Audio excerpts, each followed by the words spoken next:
뜻을 정한 인생. 다니엘 1장 1절에서 9절 말씀입니다.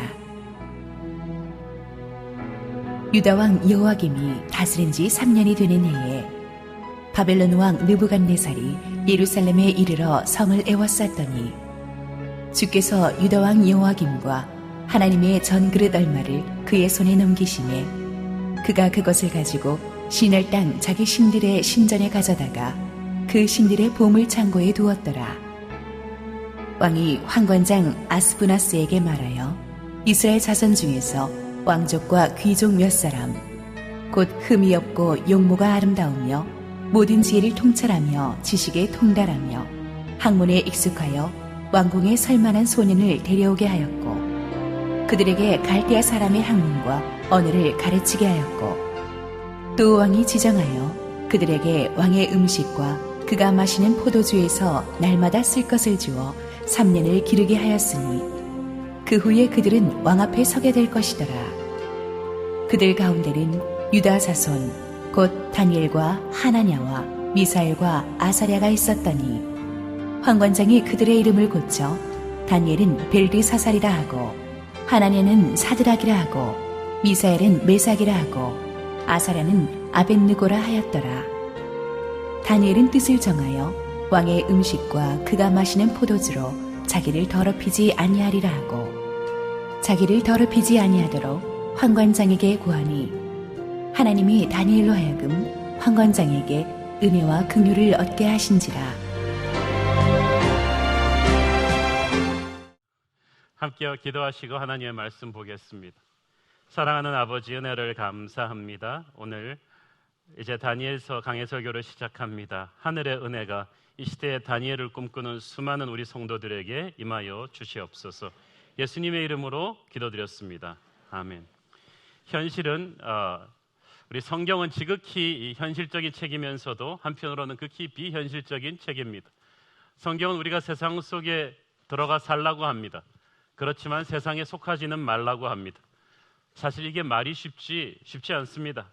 성경은 어떻게 그렇게 정확하게 할 수 있는지 정확한 답을 제시해 주지는 않지만 그렇게 살아냈던 우리 믿음의 선배들의 스토리를 말씀 속에서 보여주고 있습니다. 오늘부터 우리가 몇 달 동안 함께 살펴보고자 하는 다니엘이란 인물이 바로 그런 인물입니다. 지금으로부터 약 2600년 전 사람이었던 다니엘은 멸망해 가는 이 남유다 왕국의 왕족이거나 아마 귀족이었을 것으로 추정됩니다. BC 605년에 바벨론의 침공 때 이 이스라엘에서 바벨론으로 포로로 잡혀온 수백 수천 명의 그 엘리트 귀족 청년들 중에 하나였습니다. 그런데 잡혀올 때는 포로로 잡혀왔지만 다니엘은 이 느부갓네살의 궁전에서 17살의 나이에 엄청난 고위직 관료로 전격 등용되어서 그때부터 공직 생활을 시작. 정권이 바뀌고 나라가 바뀌고 왕이 4번 바뀌는 그런 격동의 역사를 살면서 80이 넘도록 그 고위직에서 영향력을 끼쳤던 전설적인 인물입니다.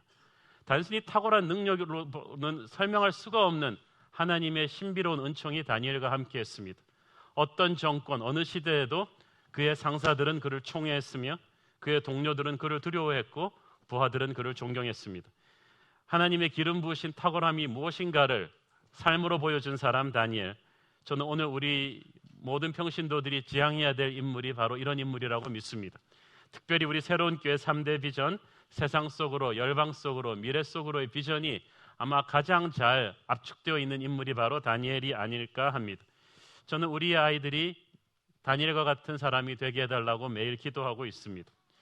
다니엘서는 고난과 격동의 역사 속에 태어난 다니엘의 백그라운드를 설명하면서 시작합니다. 이 다니엘서 1장 1절에 나오는 유다왕 여호야김은 명군 요시야 왕의 아들입니다. 주전 608년경에 남왕국 유다의 왕이 되었는데 그가 왕이 되었을 무렵에 이미 유다는 패망의 길로 치닫고 있었습니다. 오랜 세월 중동의 강자였던 애굽과 신흥 강대국으로 발돋움하는 바벨론의 틈새군이 끼어서 말할 수 없는 어려움에 처해 있었습니다. 이 여호야김의 형제 여호야스가 왕위에 오른 지 3개월 만에 폐위되고 애굽에 의해서 꼭두각시 왕으로 세워진 인물이 바로 여호야김입니다. 여호야김은 자기를 세워준 마쿠 세력이 애굽이기 때문에 애굽에 절대 충성하는 것으로 자신의 총력을 기울였습니다. 그런데 그게 너무 심해서 백성들의 고혈을 짜서 애굽에게 뇌물을 갖다 바치는데 급급했습니다. 애굽에게 너무 줄을 열심히 서느라고 신흥 강대국 바벨론의 잠재력을 과소평가했습니다. 바벨론 왕 느부갓네살은 대군을 몰아서 애굽 본토에서 괴멸시킨 다음에 바로 군대를 북상시켜서 예루살렘을 포위해 버렸습니다. 그리고 왕국을 거의 결단이 나도록 유린하면서 예루살렘에 있던 수많은 왕족과 귀족들을 포로로 잡아갔습니다. 이것이 바벨론의 제1차 대침입인데 바벨론의 1차 대침입 때 포로로 잡혀간 인물 중에 하나가 바로 다니엘이었습니다. 이때 남왕국 유다의 운명은 마치 구한말 우리 한국의 운명을 연상케 합니다. 전통 강호 이 청나라와 그리고 러시아 그리고 신흥 강대국 일본의 틈바구니에 끼어서 국토가 유린당하면서 멸망해 가던 이씨 조선의 마지막을 보는 듯한 느낌이 듭니다. 이 절을 보니까 이 모든 격동의 역사가 하나님의 뜻이었다는 것을 우리가 알 수 있습니다. 다니엘서 1장 2절에 보면 주께서 유다 왕 여호야김과 하나님의 전 그릇 얼마를 그의 손에 넘기셨다고 되어 있습니다. 이게 무슨 말이냐 하면은 바벨론 군대가 밀려 들어와서 제일 먼저 한 것이 성전을 부수는 거예요. 그리고 성전에 들어가서 성전에 하나님께 드리던 제사장의 집기들을 싹 가져다가 바벨론의 자기 신전에 옮겨 놓은 것입니다. 왜냐하면 이 바벨론 사람들이 이 성전이 유다 백성의 자존심인 것을 알았어요. 그래서 이 유다 백성의 자존심을 짓밟기를 원했던 거예요. 옛날에는 국가들끼리 전쟁을 하면 국가를 지켜주는 신들끼리 전쟁을 한다고 믿었어요. 그래서 바벨론이 이스라엘을 이겼다는 것은 바벨론 신이 이스라엘의 하나님을 이겼다는 거예요. 그래서 그 상징으로 이스라엘의 하나님께 드리던 성전의 기물들을 전부 바벨론 신전으로 옮겨 놓은 거예요. 우리의 신이 이스라엘의 신 여호와를 이겼다. 그런데 하나님께서는 그런 수치를 감내하시면서까지 유다가 바벨론에게 짓밟히도록 허락하셨습니다. 허락하셨다는 게 중요합니다. 왜냐하면 유다 백성들이 하나님을 버렸기 때문입니다. 우상을 섬겼기 때문입니다. 우상을 섬기면서도 성전만 있으면 될 거라고 생각했는데 하나님은 이미 마음이 자기를 떠난 이스라엘 백성들을 징계하신 것입니다. 다니엘이 이런 고통의 역사 가운데 태어났습니다. 15살의 나이에 그는 포로가 되어서 부모 형제로부터 떨어져서 이역만리 타국으로 포로로 끌려갑니다. 그리고 다시는 고향 땅을 밟지 못합니다. 많은 사람들이 자신의 인생이 불행한 이유는 환경 때문이라고 합니다. 자기가 시대를 좀 더 잘 타고났더라면 좋았을 텐데, 자기가 좀 더 능력 있는 부모를, 뒷배가 될 수 있는 부모를 만났더라면 좋았을 텐데, 자기가 좀 더 재수가 좋았더라면 좋았을 텐데, 이런 원망과 불평으로 인생을 보냅니다. 그러나 다니엘은 하나님의 사람은 어디에 던져 놓아도 빛을 발하는 보석과도 같다는 것을 우리에게 보여주었습니다. 다니엘의 인생을 보십시오. 여러분이 환경 탓할 수 있습니까? 15살의 나이면 우리 둘째보다도 어린데 그 나이에 유학 간 것도 아니고 포로로 끌려간 거예요. 세상적 관점에서 보면 이렇게 재수없는 운명이 어디 있겠습니까? 이렇게 처참한 환경이 어디 있겠습니까? 다니엘의 인생은 이렇게 시작되었습니다. 그러나 우리가 어떤 환경 속에서도 하나님의 신실하심을 믿고 의지한다면 하나님은 반드시 우리가 최악의 상황이라고 생각하는 곳에서 최고의 꽃을 피워내실 것입니다. 로마서 8장 28절 유명한 말씀이죠. 시작. 우리가 알거니와 하나님을 사랑하는 자 곧 그의 뜻대로 부르심을 입은 자들에게는 모든 것이 합력하여 선을 이루느니라. 그러니까 하나님의 뜻대로 부르셨기 때문에 우리를 둘러싸고 있는 격동의 역사, 어떻게 보면 재수 없는 역사, 나의 현실을 깨어버린 역사, 내가 생각하기에 편하게 갈 수 있는 인생의 모든 플랜을 풍지박산 내버린 이런 역사라 할지라도 뒤뚫고 나와보면 더 크고 놀라운 하나님의 계획을 이뤄내는 통로일 수가 있다는 것입니다. 다니엘이 끌려오긴 끌려왔는데요, 그냥 노예로 끌려온 것이 아니라 바벨론이 치밀하게 준비했던 글로벌 국비 장학생 시스템으로 끌려온 거예요. 이 느부갓네살은 단순한 무력만 강한 왕이 아니었습니다. 점령한 각 속국의 보물 중에서도 보물은 그 나라의 인재들이라는 걸 알았어요. 그래서 각국의 왕족과 귀족들 중에서 아주 톱 클래스 되는 전문인들을, 그것도 젊은 청년들을 바벨론으로 끌어온 것입니다. 이 바벨론 인재 양성 시스템이 얼마나 까다로운 기준으로 사람을 뽑아왔는지 4절을 보면 알 수가 있죠. 4절 같이 읽겠습니다. 시작. 곧 흠이 없고 용모가 아름다우며 모든 지혜를 통찰하며 지식에 통달하며 학문에 익숙하여 왕궁에 설만한 소년을 데려오게 하였고 그들에게 갈대아 사람의 학문과 언어를 가르치게 하였고. 흠이 없고 용모가 아름다웠던 것은 일단 육체적으로 외모가 탁월했고 건강했다는 것입니다. 모든 서방의 교육 시스템도 보면 스포츠가 강합니다. 스포츠를 통해서 건강한 육체를 만들어야 건강한 정신이 나온다는 걸 알기 때문이죠. 모든 지혜를 통찰하며 지식에 통달하며 학문에 익숙했다는 것은 단순히 공부를 잘하는 것일 뿐만 아니라 어떤 분야든지 가르치면 깨우칠 정도로 학구적인 열정과 학습 능력이 뛰어났고 배운 것을 빨리 적용할 수 있는 실천력이 있는 인재였다는 뜻입니다. 그러니까 왕족과 귀족들의 자제라고 그냥 데려온 게 아니고 그 중에서도 머리 나쁜 애들은 다 두고 온 것이요. 그만큼 촘촘하게 사람을 데려와서 갈대아 사람의 학문과 언어, 그러니까 세계 제국 바벨론의 학문과 언어로 다시 훈련시킨 것입니다. 여기는 두 가지 목적이 있었는데 이렇게 해서 전 세계의 인재를 뽑아내 와서 바벨론 제국을 이뤄나갈 핵심 띵크탱크로 만드는 거예요. 그리고 이 바벨론적인 사고방식으로 무장한 인재들을 나중에 다시 그 속국의 통치자로 돌려보내서 친바벨론 정치 세력을 점령지마다 만들겠다는 뜻입니다. 사실 로마 제국도 이 시스템을 나중에 따라서 했고 미국도 지금 그렇게 하고 있지 않습니까? 전 세계 인재들이 미국의 대학에 가서 공부를 해서 친미국적인 그리고 미국적인 사고방식으로 공부한 사람들이 전 세계의 리더들로 지금 부상하고 있습니다. 미국의 풀브라이트 스칼러십 같은 것입니다. 그런데 5절을 보면 이렇게 선발되어 간 각국의 인재들을 또 3년이라는 바벨론 왕궁 아카데미에서의 아주 강도 높은 훈련을 통해서 다시 한번 훈련시킨 다음에야 바벨론 왕 앞에 세워서 일을 하겠다는 걸 알 수가 있습니다. 그러니까 이 나라가 괜히 강대국이 된 게 아닙니다. 그만큼 까다롭게 인재를 선발하고 훈련시켰기 때문이에요. 어떤 회사든지 나라든지 강대국들은 인재 선발과 양성 시스템이 촘촘합니다. 후진국일수록 이해 못하는 낙하산 인사가 많아요. 그러나 이 선진국들은 이 톱 클래스까지 올라갈 때 얼마나 촘촘한 견제와 훈련과 경쟁을 통해서 올라가는지 몰라요. 기준이 까다로워요. 리더십의 권위가 있는 거죠. 저는 교회가 이 점에서는 세상에서 배울 바가 있다고 생각합니다. 오늘 우리 또 3기 안수집사 권사님들이 세워지시고 8분의 1기 장로님들이 세워지시는데 저는 한국교회 어디에 내놔도 빠질 데 없는 훌륭한 분들이라고 믿습니다. 왜냐하면 우리 교회가 그만큼 촘촘하게 훈련을 시켰기 때문입니다. 세상에 일주일에 10시간씩 1년 동안 안수집사 훈련시키고 책을 28권 읽히는 교회는 우리 교회밖에 없습니다. 그리고 얼마나 많이 봉사하십니까? 그 중에 10대 1, 20대 1의 경쟁으로 또 장로님이 됩니다. 저는 한국 교회가 이렇게 흔들리는 이유는 사람을 함부로 세워서 그렇다고 생각합니다. 권사, 집사, 장로를 함부로 세우면 안 되고 목사 안수를 함부로 주면 안 됩니다.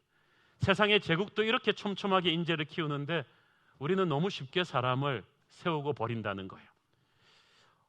어쨌든 인재를 이렇게 키운 바벨론 왕궁에서 이들은 3년 훈련받는 동안에 왕의 식탁에서 먹는 똑같은 음식과 포도주를 먹는 특권을 누렸죠. 이것은 점령지에서 끌려온 인재들에게 너희들의 새 나라 바벨론이 얼마나 위대한 대제국이며 그 제국의 엘리트 인재로 선택된 너희들은 축복받은 존재들이다. 이제 새로운 왕에 충성해라. 옛 조국 따위는 잊어버려라. 이런 메시지였어요. 이 제국의 심장부로 끌려 들어간 우리들의 주인공 다니엘과 세 친구들이 6절에 드디어 등장합니다. 저는 이 6절 그들 가운데는 유다 자손 다니엘과 하나니와 미사엘과 아사랴가 있었다. 이 말이 중요하다고 생각해요. 왜냐하면 눈에 보이는 이스라엘의 왕조는 이제 망해버리고 있었어요. 여호야김 같은 이상한 왕들이 망해버리고 있었어요. 그래서 눈에 보이는 세상의 역사는 이제 절망이에요. 그러나 하나님의 역사는 이제 다니엘로 다시 시작하는 것입니다. 세상은 몰랐지만 하나님의 역사는 거기서부터 다시 시작하는 거예요. 제사장이 있지만 하나님의 역사는 빈들의 세례 요한으로부터 시작합니다. 하나님의 기름 부으심, 하나님의 역사하심은 변하지 않아요. 우리가 모르는 곳에서 다시 하나님이 완전히 새로운 판을 갈아엎고 시작하시는 것입니다. 기존에 폐역했던 이름만 걸었고 있었던 이스라엘의 지도층이 아니라 15살짜리 티네이저들을 데리고 하나님이 다시 시작하십니다. 다니엘입니다. 하나님은 나의 재판장이라는 뜻입니다. 그러니까 이 남은 자들의 역사가 바로 성경의 역사예요. 이 남은 자 다니엘을 통해서 새롭게 쓰여지는 역사. 바벨론의 힘으로 유다를 무너뜨렸지만 이 유다의 하나님은 다니엘을 통해서 역사하셔서 나중에 바벨론의 최고 권력자인 느부갓네살이 이 다니엘을 통해서 하나님의 권위 앞에 무릎 꿇게 되죠. 하나님께 영광 돌리게 돼요. 그러니까 우리는 이 눈에 보이지 않는 하나님의 놀라운 섭리를, 이 놀라운 역사를 바라볼 수 있어야 하는 것입니다. 포로로 끌려간 다니엘에게 창시계명을 강요당합니다. 이름을 다 바꿔줘요. 우리나라 일제시대 때 창시계명 시킨 것처럼 바벨론식 이름을 주는 거예요. 이 이름이 굉장한 뜻을 갖고 있거든요. 유대 민족이 아이에게 이름을 지어줄 때는 그 아이의 운명을 주는 거예요. 그 아이를 향한 부모의 기도를 주는 거예요. 다니엘이라는 이름의 뜻도 평생 하나님이 이 아이를 판단해 주옵소서라는 뜻으로 줬어요. 그 친구 하나냐의 이름은 하나님은 이 아이에게 평생 은혜를 베푸소서. 미사엘은 하나님과 같은 분은 누구인가? 전부 다 엘자가 들어가 있잖아요. 아사랴는 하나님은 나의 도움이시다. 이런 하나님의 이름을 가진 사람들인데 갑자기 바벨론식 이름을 갖다 붙여준 거예요. 바벨론의 이름에는 바벨론 신들의 이름이 들어있었어요. 자, 그런데 다니엘이 이 폭풍 같은 바벨론식 문화에 순응해 가는 과정을 그대로 다 받았다는 거예요. 바벨론이 준 이름도 받았고 바벨론식 학문과 언어를 배우는 것도 다 순응했습니다. 왜냐하면 다니엘은 바벨론 신들의 이름이 들어있는 바벨론식 이름이 진짜 자기 이름이 아니라는 것을 마음으로 알고 있었어요. 자기 마음의 이름은 영원한 다니엘이다. 하나님이 나의 하나님이라는 것을 가슴에 품고 있었지만 다니엘은 이 바벨론에서 살기 위해서 가져야 되는 그냥 아이디 카드 정도로 생각한 거예요. 우리가 세상 속에서는 김 집사, 이 장로가 아니고 김 사장, 이 박사, 이 대리 이렇게 되잖아요. 그런 호칭을 받는 것과 똑같은 거예요. 바벨론의 학문도 마찬가지입니다. 유다의 학문과 하나님의 학문과 언어를 하면 좋겠지만 하나님께서 바벨론으로 데려가셨다는 것은 내게 사명의 땅으로 보내신 거예요. 사명의 땅으로 가면 그 땅의 문화를 배워야 돼요. 거기서 탁월해져야 돼요. 그래서 하나님이 주신 사명을 감당하기 위해서 모세가 이집트의 학문을 배웠듯이 다니엘도 바벨론의 학문을 배운 것입니다. 크리스찬이라고 밤낮 성경만 보며 살 수 없습니다. 여러분 내일 직장에 출근하시면 업무 매뉴얼 잘 보셔야 돼요. 학교 가면은 공부 열심히 하셔야 돼요. 그것이 거룩입니다. 그것이 사명자의 갈 길이죠. 어떤 극단적 기독교 교파에서는 기독교인들은 세상에 가서 군대 가서는 안 된다. TV나 신문 봐서는 안 된다. 세금 내서는 안 된다. 이런 무서운 율법적인 교리들을 가지고 성도들을 올가매는데 그것은 문제가 있습니다. 예수님께서는 세상으로부터 우리가 도피하기를 원치 않으시고 세상 속에 들어가서 빛과 소금이 되라고 하셨어요. 그러니까 세상과의 연결 다리를 그렇게 우리 생각으로 막 끊어버리면 안 되는 거예요. 우리가 믿음의 순수성을 지켜야 하지만은 이 지혜와 우선순위가 필요합니다. 모든 불필요한 전투를 여러분이 다 싸울 수가 없어요. 그걸 다 이기려고 해서는 안 돼요. 이게 천국이 아니기 때문에. 직장 가서 직장에서 아무도 담배 안 피면 좋겠죠. 모두 찬송만 하면 좋겠죠. 그러나 여러분이 모든 여러분 앞에서 담배 피는 사람에게 사탄아 물러가라고 할 수가 없어요. 술자리에서 다 술 안 마시고 좋은 말만 덕담만 하면 좋겠지만 술 마시는 사람들, 음담패설 하시는 사람들이 있어요. 그럼 거기서 여러분이 다 멱살 잡고 싸울 수 없어요. 이것이 거룩한 전쟁이야 그러면서 그냥 붙잡고 다 들이받을 수 없다는 거예요. 어디까지 참고 어디까지 물러날 것이냐. 중요한 것은 전장에서의 장군은 핵심 전투를 이기는 거예요. 워털루를 이기면 나폴레옹의 기세를 꺾는 거예요. 그래야 전쟁에서 이길 수가 있어요. 그런데 너무나 많은 크리스천들이 they fight unnecessary fights. 불필요한 전투를 너무 많이 해가지고 진짜 한 방에 운명을 건 하나님의 영광을 떨쳐야 될 전쟁을 지고 말아요. 다니엘을 보면은 안 싸워야 될 때를 안 싸워요. 바벨론 이름도 받아요. 그 명함도 파요. 그리고 바벨론의 학문도 받아요. 문화도 배워요. 언어도 배워요. 세상이 타락했다고 해서 크리스천이 세상 속에서 전혀 취직도 안 하고 이렇게 고고하게 살 수가 없어요. 그러면 우리가 세상 변화 못 시켜요. 세상이 물이고 우리는 배라고 할 때 우리가 물 한가운데로 들어가야죠. 항구에 묶여 있는 배가 어떻게 배겠습니까? 바벨론 이름과 학문을 받아들이는 것, 이것은 신앙의 타협이 아니라 사명의 자리로 파송되는 것입니다. 그러나 이 세상 속에 들어가 사는 크리스찬에게 있어서도 신앙의 마지노선을 그어야 되는 결정적인 순간이 옵니다. 8절에 나옵니다. 우리 8절 같이 보겠습니다. 8절 같이 읽겠습니다. 시작. 다니엘은 뜻을 정하여 왕의 음식과 그가 마시는 포도주로 자기를 더럽히지 아니하리라 하고 자기를 더럽히지 아니하도록 환관장에게 구하니. 자, 여기서 다니엘은 뜻을 정하여라고 한국 성경은 그냥 밋밋하게 나오지만 영어 성경에 보면은 but이라는 말이 나옵니다. But Daniel resolved라고 돼 있어요. 그러니까 그 접속사 but이 딱 들어. 그러나 이게 딱 나오는 거예요. 잘 흘러오던 문맥을 딱 끊어버리면서 뭔가 새로운 터닝 포인트가 있다는 것을 우리에게 보여주죠. 다니엘이 그 무슨 뜻이냐면 이때까지는 다니엘이 그냥 운명의 빅텀처럼 피해자처럼 세상의 모진 비바람들을 쫙 끌려온 거예요. 다니엘이 선택할 수 있는 게 아무것도 없었어요. 다니엘이라고 멸망해가는 나라의 왕족으로 태어나고 싶었겠어요? 그리고 태어나도 다윗 왕국같이 좀 잘 나갈 때 태어나야 되는데 망해가는 나라 그 타이밍에 딱 태어나고 싶은 게 다니엘의 뜻이 아니었어요. 그리고 마침 또 포로로 잡혀오는 것도 다니엘의 뜻이 아니었어요. 폭풍처럼 끌려와서 낯선 땅에서 낯선 음식 먹고 낯선 이름 받고 이게 다 다니엘의 뜻이 아니었어요. 그렇지만 하나님의 선하신 뜻이 있는 것을 믿었어요.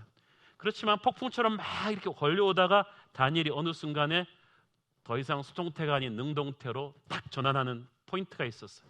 이게 음식 문제였어요. 다른 건 다 괜찮은데 왕의 식탁에 올라가는 초특급 음식과 포도주를 먹어라. 세상적인 시각에서 보면 이게 무슨 프로블럼입니까? 무슨 문제예요? 박 대통령이 전화가 와가지고 이제부터 청와대에서 자기랑 똑같이 먹는 청와대 음식상을 목사님과 아침, 점심, 저녁으로 같이 먹고 싶다. 뭐가 문제겠어요? 할렐루야죠. 그런데 그런 상황이 아니란 말이에요. 바벨론 왕이 먹는 이 음식이 좋은 음식이긴 하지만 초특급이긴 하지만 왕에게 먹이기 전에 그리고 이 왕이 총애한 모든 신하들과 엘리트들이 먹기 전에 일단 바벨론 신전에 들어가서 제사 드려지고 나오는 음식이에요. 이것이 무엇을 상징하느냐 하면 있잖아요. 바벨론 왕이 신들이 이게 제사 드렸던 음식을 먹는다는 것은 이 왕의 이 백전백승하는 이 승리와 성공과 번영이 이 모든 신들의 기를 받아서 된 것임을 고백하는 거예요. 그래서 이 신들의 축복과 기를 받아서 이 음식을 먹을 때 그게 나한테 일어나는 것이고 그 신과 왕의 기를 또 자신이 총애하는 신하들에게 주는 거예요. 그러니까 이게 그냥 음식 먹는 게 아니라 신앙 고백하는 거예요. 바벨론 왕을 축복해서 위대한 바벨론을 만든 신들의 이 영기가 내게도 임하옵소서. 나도 바벨론 대제국 이 바벨론 군단의 멤버가 될 것을 선포합니다. 이 뜻이에요. 그러니까 하나님 안 믿는 다른 나라에서 온 포로들은 이게 세상 최고의 영예죠. 꿈이 왕처럼 되는 건데 바벨론처럼 되는 게 꿈인데 저 위대한 바벨론을 만든 저 신들의 기가 오는 이 상징적인 행위, 신들이 먹는 음식, 왕이 먹는 음식을 내가 같이 먹고 그 기를 받고 그 성공을 나의 성공으로 하는 이 특급 엘리트 군단에 내가 그냥 무임승차하는 건데 무슨 문제냐는 거죠. 그런데 바로 그게 다니엘한테는 제일 걸리는 거죠. 이름? 바벨론식 명함 파는 거 거기까지 받아들여. 학문을 공부하고 언어가 거기까지는 받아들여. 그러나 나의 육체 안으로 하나님을 바꾸는 신앙을 고백하는 거 여기서는 아니지. 다른 모든 사람들은 성공의 출세길이라고 하는 이 길을 딱 다니엘이 물러서는 거죠. 이거는 아니지. 이게 신앙의 마지노선이에요. 배가 물 위에 있는 것까지는 좋은데 이거는 물이 배 안으로 들어오는 거거든요. 이거는 세상에 내 영혼을 파는 거거든요. 고린도전서 6장 19절 20절 시작. 너희 몸은 너희가 하나님께로부터 받은 바 너희 가운데 계신 성령의 전인 줄을 알지 못하느냐. 너희는 너희 자신의 것이 아니라 값으로 산 것이 되었으니 그런즉 너희 몸으로 하나님께 영광을 돌리라. 여러분, 몸과 영이 떨어져 있는 게 아니에요. 이 먹는다는 것은 예배하는 거예요. 그래서 예수님께서 내 살을 받아 먹으라고 하셨잖아요. 이게 고백행위예요. 예수님을 내 주인으로 선포하는 그 고백행위예요.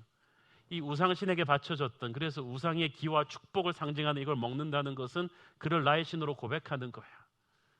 이거는 다른 거죠. 여러분, 세상이 크리스찬을 압박할 때는 크게 두 가지 양극단의 방법이 있는 것 같아요. 첫째는 내가 이해할 수 없는 고난과 아픔이 몰려오면서 성도로 하여금 분노하고 하나님을 원망하게 만드는 것입니다. 신앙을 잃게끔. 어린 나이에 나라가 망하고 포로로 끌려올 때 다니엘에게 이 첫 번째 시험이 온 거예요. 이 무슨 모진 운명의 장난인가? 내가 믿음의 집안에서 자랐는데 왜 하필 이때 나라가 망해? 왜 하필 이때 내가 포로가 돼야 돼? 15살 나이에. 그러나 다니엘은 이 모든 것 안에 있는 하나님의 섭리를 믿으면서 그 첫 번째 시험을 이겼어요. 근데 두 번째 시험은 더 무서워요. 이 두 번째 시험은 정반대예요. 세상이 줄 수 있는 최고의 출세와 화려함으로 이제 끌어당기는 거예요. 다니엘아, 이왕 이렇게 된 거 나라는 망했지만 너라도 살아라. 수단 방법 가리지 말고 바벨론 사람이 되는 거야. 이렇게 된 바에야 출세해. 이제 작은 물에서 큰 물로 나왔잖아. 그런데 그 수단 방법 중에 바벨론 우상 문화에 같이 그냥 눈 딱 감고 무임승차 해버려. 이거예요. 이 두 번째 시험에서 얼마나 많은 크리스찬들이 무너집니까? 너무 달콤해요. 다니엘은 이때 15살입니다. 우리 둘째보다 1살 어려요. 그런데 그 나이에 다니엘은 그때 영적인 마지노선을 그었어요. 그건 아니지. 그건 아니지. 이 기차를 타기만 하면은 하버드 전액 장학금이 그냥 나오고 왕의 미국 대통령 측근으로 갈 수 있는 그 길에서 다니엘은 그건 아니지. 이걸 딱 그은 거예요. 여러분에게 그건 아니지의 용기가 있게 되기를 바랍니다. 거기까지는 아니지. 내가 세상에서 똑같이 김대리 이대리로 살면서 같은 차 몰고 같이 마시고 어디까지는 가지만 여러분만이 판단할 수 있는, 여러분과 하나님만이 판단할 수 있는 마지노선이 있어야죠. 그건 아니지. 이 라인이 없다면 그는 크리스찬이 아닙니다. 교회 다닌다고 크리스찬이 아니에요. 뜻을 정했다 이거예요. 내가 바벨론에 파송 와 있지 노예로 와 있는 건 아니다. 내가 몸이 붙잡혀 있지 영혼을 팔 수는 없다. 이건 하나님의 사람이 갈 길이 아니다 라고 딱 결단한 거예요. 우리의 아이들이, 여러분이 이 결단이 있기를 바랍니다. 이 결단이 다니엘을 수많은 노예 소년들 중에서 저 위대한 재상 다니엘로 만든 거예요. 정권이 3번, 4번 바뀌는 동안에 70년이 넘도록 최고의 고위공직자로서 예수 안 믿는 사람들이 존경하던 인물 다니엘은 이 결단에서부터 시작하는 거예요. 뜻을 정한 인생이에요. 이 뜻을 정한 자를 하나님이 도와주십니다. 뜻은 정했는데 이걸 이제 실천하는 게 중요하거든요. 사실 포로로 끌려와 있는 주제에 이 절대 권력자인 이 느부갓네살 왕의 명령을 거절한다는 것은 있을 수 없는 일이거든요. 자기 목숨만 걸린 게 아니라 유다 포로 전체가 죽을 수도 있어요. 왕이 화가 나면. 이때 지혜가 필요합니다. 여러분, 뜻을 정한 인생에서 중요한 스토리가 뭐냐 하면 뜻이 있는 곳에 길이 있다는 거예요. 이게 세상 명언이 아니라 성경에 나와 있어요. 어디에 나와 있겠어요? 예수께서 말씀하시기를 내가 곧 길이요 진리요 생명이니 나를 믿는 자는 죽어도 살겠고 살아서 나를 믿는 자는 영원히 죽지 아니하리라. 이 말씀이 다니엘서에 적용된다는 걸 아세요? I am the way. 여러분, 하나님의 사람이 말씀대로 이렇게 살 수는 없어요. 정직하게 살면 손해봐요. 안 돼요. 세상 사람들은 다 거짓말하고 사기쳐요. 그러나 하나님께서는 하나님을 위한 뜻을 정한 사람에게 길을 열어줄 거라고 말씀하십니다. 왜 하나님의 길이 안 보이느냐? 하나님을 향한 뜻을 안 정하니까 그렇죠. 내 눈에 안 보인다고 길이 없는 게 아니에요. 바둑 1급이 보면 길이 안 보이지만 9단이 보면 길투성이에요. 하나님은 우리를 죽이려고 하시는 분이 아닙니다. 여러분이 말씀대로 살려고 할 때 복잡하고 캄캄해서 그냥 앞에 길이 안 보이는 것 같죠? 영의 눈을 뜨면 반드시 길이 있습니다. 신앙과 인격과 인물과 모든 걸 갖춘 많은 자매들이 믿는 청년이 없다. 길이 안 보인다. 안 보이지 않아요. 하나님이 반드시 여러분이 뜻을 정하면 길을 열어주시는 분이에요. 보통 사람은 상황에 반응하면서 뜻을 정해가요. 그러나 하나님의 사람은 뜻을 정하면 하나님이 상황을 열어줍니다. 이게 믿음인 거예요. 하나님이 열어주신 길의 시작이 바로 바벨론 왕궁 살림을 총괄하고 있던 환관장이었습니다. 8절에 보니까 다니엘이 환관장에게 구했다고 되어 있습니다. 좀 더 정확히 번역하면 간절히 아주 온유하게 구했다는 뜻입니다. 다니엘은 용감했지만 무모하지는 않았어요. 먼저 자신의 결심을 실천에 옮길 수 있는 여러 가지 방법을 기도하며 모색하다가 하나님이 환관장이라는 이 링크를 보여주신 거예요. 우리 크리스찬들이 세상 속에서 살아가면서 거룩한 뜻을 가지는 것은 좋지만 그것을 실천에 옮기는 데 있어서 정말 지혜로워야 합니다. 아주 온유하고 겸손한 인간관계를 해야 합니다. 그러면 하나님이 길을 열어주세요. 그런데 많은 크리스찬들이 세상에서 핍박당하는 것은요, 진리를 실천하지 않아서가 아니라 진리를 무모하게 실천해서 그래요. 세상을 너무 정죄하면서 의로운 척 교만하게 생각 없이 실천하니까 이게 브레이크가 걸리는 거죠. 믿음대로 살아서 문제가 아니라 믿음의 지혜를 더하지 않아서 그렇습니다. 그래서 우리는 불필요한 잡음을, 충돌을 너무 많이 일으키는 거예요. 그러나 하나님께서는 우리가 지혜롭고 온유하게 접근하면 반드시 신비한 길을 열어주시는데 환관장이에요. 환관장 크리스찬 아닙니다. 크리스찬이 뭐예요? 이 사람은 정말 바벨론 왕국에서 세상 제국의 방식대로 닳고 다른 사람이에요. 그 권력, 이 암투가 치열한 그 궁중 한가운데에서 여러분 뭐 사극 보면 나오죠. 우리나라 같은 궁중에서도 뭐 얼마나 치열합니까? 거기 총책임자예요. 권력의 흐름, 힘 있는 자들이 어떻게 배신하고 등에 칼을 꽂고 이런 것을 다 아는 사람이에요. 예수 믿는 사람 아니에요. 그런데 하나님이 이 사람을 사용하셨다는 거예요. 환관장에게 있어서 다니엘의 이런 요청은 사실 받아들일 수 없는 거죠. 왜냐하면 자기한테 득이 될 게 없잖아요. 뭐 다니엘이 바벨론 명문가의 자제이거나 자기한테 뭐 뇌물을 엄청나게 많이 줬다거나 그런 것도 아니잖아요. 얘한테는 뭐 나올 게 없어요. 게다가 잘못되면 자기는 저 무서운 왕에 의해서 단순간에 목이 잘릴 수도 있는 위험한 도박을 왜 하겠어요. 그런데 여기서부터 신비로운 거예요. 이상하게 이 마지막 절 보니까 9절 보니까 이거 보세요. 9절 시작. 하나님이 다니엘로 하여금 환관장에게 은혜와 긍휼을 얻게 하셨다. 그냥 괜히 이 사람이 다니엘이 좋은 거예요. 불쌍한 거예요. 왜 그냥 괜히 싫은 사람이 있고 괜히 좋은 사람이 있잖아요. 괜히 좋게 한 거예요. 하나님이 여러분 세상 동료나 상사로부터 괜히 좋은 마음을 받게 하기를 바랍니다. 그냥 이 사람 불신자인데 다니엘을 도와주고 싶어. 불쌍해. 옛날 자기 잃어버린 조카 비슷하게 생긴 것 같기도 하고 그러면서 막 다니엘을 안아주고 싶고 불쌍히 여기는 마음이 막 일어난 거예요. 하나님을 믿지 않는 환관장, 세상에서 닳고 다른 환관장, 이해타산이 철저한 환관장인데 이상하게 다니엘한테는 은총을 주는 거예요. 이게 신비로운 거예요. 잠언 16장 4절 시작. 여호와께서 온갖 것을 그 쓰임에 적당하게 지으셨나니 악인도 악한 날에 적당하게 하셨느니라. 아멘. 그래서 여러분 세상에 악인을 보면서 저런 나쁜 인간은 벼락 맞아서 어떻게 됐으면 좋겠다 이런 생각하지 마세요. 하나님이 준비한 역할이 있다는 거죠. 그것도 하나님의 사람을 위해서 사용하실 거예요. 여러분의 직장 동료나 상사 중에서 진짜 악하고 나쁘고 막 정치적인 사람이 있어요? 걱정하지 마세요. 그 사람도 역할이 있어요. 그냥 믿으세요. 하나님께서 저 악인을 사용하셔서 하나님의 사람을 축복하여 주옵소서. 결정적인 순간에 그 사람이 기도응답이에요. 교회 장로님이 기도응답이 아니라 그 사람이 다니엘의 디딤돌이 되는 거예요. 하나님이 주시는 은총이 여러분 주위의 인간관계에 항상 있기를 바랍니다. 다니엘의 죽음을 각오한 선택을 보면서 여러분 무슨 생각을 하십니까? 우리는 때때로 살면서 이것과는 비교도 안 되는 작은 대가를 치르는 것도 두려워하잖아요.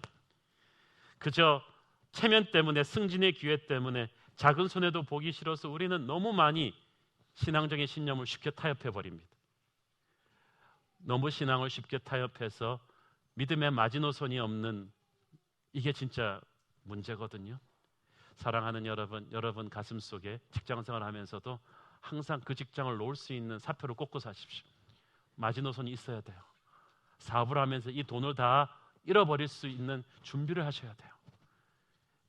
그렇게 하고 살아가는 사람은 세상이 건들지 못합니다. 이 준비가 안 돼 있으니까 사탄이 언제든지 여러분을 마음대로 농락할 수가 있는 거예요. 근데 다니엘은요, 희한하게 70년을 장수했던 까닭은 다니엘이 어린 나이부터 죽을 준비를 했기 때문입니다. 하나님을 위해서. 이게 영적인 마지노선이에요. 뜻을 정한 인생은 믿음의 대가를 지불할 각오를 항상 하고 사는 인생이에요. 그런데 오히려 평안함과 담대함이 생겨요. 그렇게 살면 오히려 자유함이 와요. 이게 쉽지는 않아요.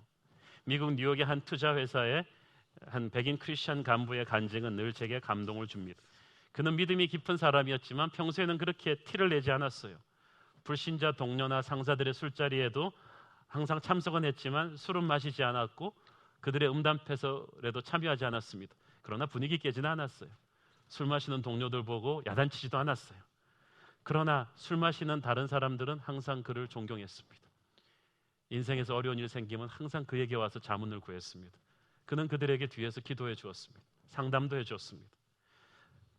티를 내지 않던 그가 결정적인 순간에는 신앙인의 면모를 드러냈습니다. 어느 날 그는 한 회사로부터 그에게 투자 요청을 받았는데 그 론을 신청한 기업이 미국에서 가장 유명한 음란 잡지와 동영상 매개체 제작으로 유명한 회사였습니다. 이 크리스천 간부가 고민 끝에 이 회사의 론 신청을 거절했는데 이 론이 얼마나 큰 액수였던지 그 론 오피서인 자기에게 오는 개인 커미션이 20만 불이었어요. 그게 20년 전 얘기예요. 쉽지가 않죠. 거기다가 이렇게 큰 회사의 요청을 거절하는 것이 합리적으로 안 맞잖아요. 이 사람이 최고 경영자 CEO한테 가서 설명을 했습니다. 이런 거액의 자금을 융자해 주면 우리는 이자를 벌어서 돈은 많이 벌겠지만 엄청난 많은 양의 포르노물이 미국에 다시 뿌려질 것이다. 그 포르노물을 너와 나의 티네이저 아이들이 보고 자랄 것이다. 그러면 미국의 성문화가 타락하고 가정이 깨지고 미국 정신문화가 황폐해질 텐데 우리가 돈은 벌겠지만 그건 아니지 않느냐. 나를 믿어달라. 그러면 내가 다른 회사로부터 더 많은 투자 유치를 얻어내겠다. 이 크리스천 간부가 워낙 탁월한 인품의 사람이었기 때문에 이 CEO가 이 사람을 믿고 지나갔습니다. 그러나 몇 년 뒤에 CEO가 바뀌었어요. 새로운 CEO는 완전히 다른 사람이었습니다. 돈이 되는 거라면 뭐든지 해야 된다. 우리는 땅 팔아서 장사하는 게 아닌데 네가 어떻게 그런 결정을 할 수 있느냐라고 이 사람을 압박했지만 이 사람은 요지부동이었습니다. 그리고 이 사람에 대한 신망이 교사 내에서 너무 높았기 때문에 이 새로운 CEO는 이 사람을 압박할 수 있었지만 해고할 수는 없었습니다. 몇 년이 지나서 마침내 이 사람은 그 회사를 떠나게 되었습니다. 그는 작은 투자 회사를 시작했습니다. 옛날과 같은 신화적인 그런 성공은 아니었지만 하나님은 월스트리트에서 존경받는 이 사람의 작은 투자 회사에 큰 은혜를 베풀어 주었습니다. 로마서 12장 2절에서 우리는 하나님의 음성을 듣습니다. 로마서 12장 2절 시작. 너희는 이 세대를 본받지 말고 오직 마음을 새롭게 함으로 변화를 받아 하나님의 선하시고 기뻐하시고 온전하신 뜻이 무엇인지 분별하도록 하라. 여러분, 분별의 지혜예요. 사랑하는 여러분, 저는 여러분이 어떤 직장에서 어떤 상황에서 매일매일 씨름하는지 잘 모릅니다. 그러나 그건 알 수 있습니다. 여러분 각자에게 이 다니엘의 결정을 해야 되는 순간이 와요. 이 결단의 순간에 어떻게 할 것입니까? 15살짜리 소년이 교회도 없어요. 조국도 없어요. 부모도 없어요. 이역만리 이 땅에서 아무도 뭐라 그러는 사람 없는데 그는 하나님을 향한 마지노선을 그었습니다. 그리고 15살의 나이에 목숨을 걸었습니다. 그리고 그것이 바벨론 최고의 엘리트를 꿈꾸는 수많은 동료 소년들 사이에서 다니엘을 별과 같은 존재로 만들었습니다. 사랑하는 여러분, 여러분은 여러분의 자녀들을 향한 어떤 계획을 갖고 계십니까? 저는 여러분들의 자녀에게 다니엘과 같이 영적 마지노선을 그을 수 있는 인물, 어릴 때부터 뜻을 정한 인물로 그 아이를 평생 키우기를 축원합니다. 나는 어떤 일이 있어도 아침에 깨어나면 기도하겠다. 나는 어떤 일이 있어도 이 믿음의 선을 타협하지 않겠다. 여러분 각자가 그어야 될 마지노선을 그려야 돼요. 하나님은 우리 인생에 나침판을 주시지 지도를 주시지 않았어. 각자가 살아갈 지도는 달라요. 그렇지만 원칙은 정확해요. 말씀을 붙잡고 내가 그어야 될 영적인 마지노선, 이것을 걷느냐 안 걷느냐에 따라서 인생이 천지개벽으로 차이가 납니다. 사랑하는 여러분, 우리의 자녀들은 어떤 자녀들이 될 것입니까? 저는 우리의 자녀들이 예수 믿어서 예수의 힘으로 세상에서 성공하는 그런 얕은 수준의 성공을 하기를 원치 않습니다. 저는 우리의 자녀들이 세상의 성공을 하지 못해도 뜻을 정한 인생이 되기를 바랍니다. 세상은 하나님 없는 성공의 단맛에 우리를 취하게 만들어버릴 것입니다. 그러나 우리의 자녀들은 그렇게 크면 안 됩니다. 우리의 자녀들은 다니엘이 되어야 하는 것입니다. 저는 우리 다니엘서를 설교하는 이 기간 동안에 저와 여러분의 자녀관이 바뀌기를 바라고 기도가 바뀌기를 축원합니다. 기도하겠습니다. 사랑하는 아버지, 은혜를 감사합니다. 우리는 환경을 탓하지만 모진 운명의 희생양이 되어 포로로 끌려간 어린 소년 다니엘이 그 험악한 세상의 한가운데에서도 하나님을 향한 거룩한 뜻을 정했던 것을 우리가 기억합니다. 그 뜻에 목숨을 거는 모험을 했지만 그는 변하지 않았습니다. 그리고 하나님은 어린 다니엘을 80년이 넘도록 책임지시고 세상 앞에서 빛나게 하셨습니다. 하나님, 우리 아이들이 그렇게 되게 하여 주시옵소서. 명문대 나온 아이들이 아니라 하나님의 영광을 떨치는 아이들이 되게 하여 주시고, 세상에 핍박과 유혹이 있다 할지라도 담대하게 믿음을 타협하지 않는 축복의 사람으로 세워 주시옵소서. 예수님의 이름으로 기도드렸습니다. 아멘.